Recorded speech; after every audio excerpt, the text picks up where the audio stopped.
I'm Mark Kelly. I'm the founder of Inbound Revenue, and I'm just going to present a series of AdWords tips based on my currently 14 years of experience working with AdWords.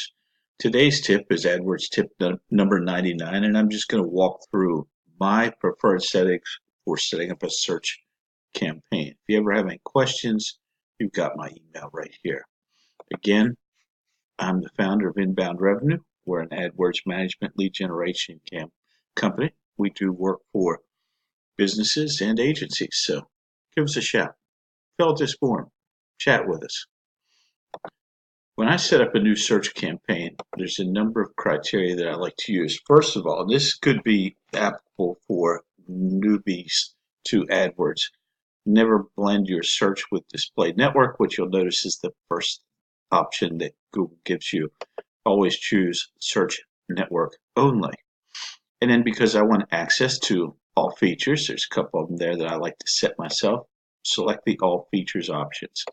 This is an under thought through process, the campaign naming process. I think it's really important to have a naming convention that's consistent and that is human readable. I've seen campaign names that are, X13 dash, .2 exact whatever, have it make sense. Be able to read, have someone who doesn't even know AdWords look in there and at least have a general idea of what your thought process is for the campaign. So create some naming structure that works for you, use it consistently.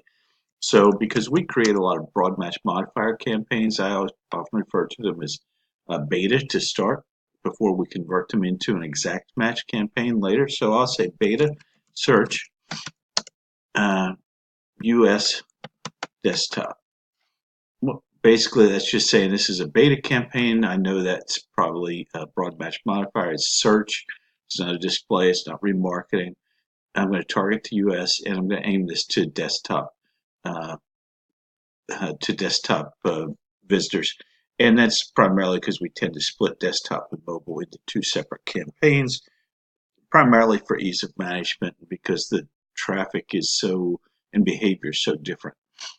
So I set a campaign name that I'm comfortable with. I've set all features.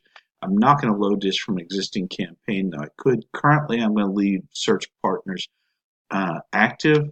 You get a little bit of search from search partners. Sometimes they convert, sometimes they don't. I tend to leave things wide open at the start of a campaign unless I have a ton of knowledge about an industry and then tighten up over time. So I'm going to leave that active for now. One thing that you'll notice is Google will always leave the default to United States and Canada. That's not often what you want. In this case, we're going to target the United States. There's lots of ways to target more narrowly. We'll get into those in future videos. Number one thing I'm going to change here is this to manual bidding. I almost never go with Google's recommendations. I set some bid that I think is reasonable. I set a budget for the day. These are editable in your ad groups or at the keyword level. So just, if you're in the, if you're in attorney injury campaigns, you're going to have to set that at $75. If you're doing, local motorcycle dealer, that might be $2 reasonable bid. So you have some knowledge of what your default bid should be before you go into it. I'll come back later and create all the ad extensions, etc. Typically, unless I know that the business only wants these campaigns active during their business hours, say Monday to Friday, 9 to 5, because they're, really sales driven over the phone and they convert a lot that way. Usually I'll leave these wide open, but obviously or the client knows whether they want to run a schedule. So I'm going to leave this 24/7 for now. The other important change that I'm going to make is ad delivery. Google chooses to optimize the best performing ads. I prefer to rotate my ads indefinitely.